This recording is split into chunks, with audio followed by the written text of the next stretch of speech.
I grew up in Niagara-on-the-Lake with my sister Emma and my brother Levi and my parents, and we just had this really happy home. We loved to play outside, we loved to sing worship songs together. It was just generally a really great place to grow up. My dad was actually one of the children pastors, so I was always really involved with Sunday school, and my family was just always really loving and supportive towards me, and it was clear that God was the center of our home.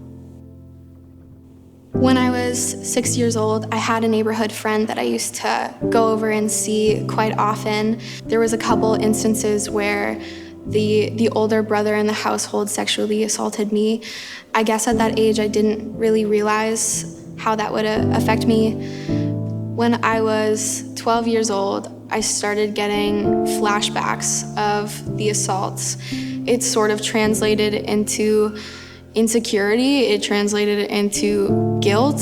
I started having nightmares. It was overwhelming, it was scary. I definitely questioned my sanity. And because it seemed like kind of the enemy's playground, it did come in the form of guilt and just not being able to really live with the fact that this is something that had happened. I felt really empty, and because this was something that happened from a boy, I think that most people either run from it or run towards their trauma, and I ran towards it. So really the only way that I felt validated or seen or heard was just through boys' affection. I just was really obsessed with the idea of wanting to feel valued by them. Externally to everybody I knew at the time, I was happy, but I think internally I was just really lost. I was introduced to the idea of actually having a relationship with God, seeing him as a father and a friend, when my whole life I kind of perceived him as just this person who was wanting to tell me what to do. So when Pastor Ryan introduced the idea of having intimacy with God, I was really drawn to it, and I kept going.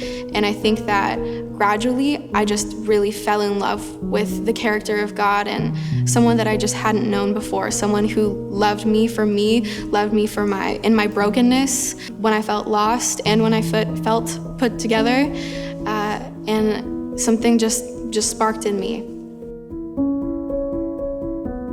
I think that for so long, there was a really big difference between knowing and believing. I think that I knew that God loved me, but I didn't necessarily believe it. I think I knew that my parents loved me and my friends loved me, but I didn't really truly believe in my heart that they did.